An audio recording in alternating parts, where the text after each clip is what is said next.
நான் என்ன டம்ளர் கையும் பூச போறேன்? பூச போறது பெரிய அண்டாடா. என்ன இவ்வளவு ஒண்ணு கை போட்டீங்க? மூட்டை எடுத்து கொட்டா.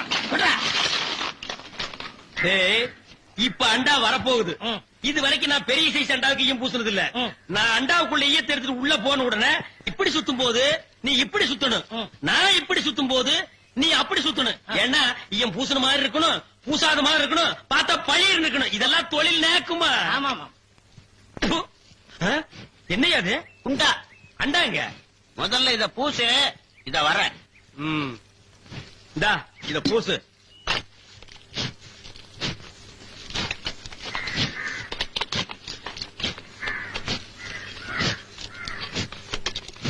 அண்டாங்க. இந்த இருக்குல்ல அண்டா, இது அண்டாவா? புரியாதவனா இருக்கிய. அண்டாவை அடகு வச்ச ரசீது. அதை ஏன்டா என்கிட்ட கொண்டு வந்த? அடுத்த வருஷம் திருப்பிடுவேன், நீயே வந்து பூசி கொடு. அடுத்த வருஷம் அது வரைக்கும் நான் இந்த குடிசுக்குள்ளே உட்கார்ந்து இருக்கணும். இஷ்டம்.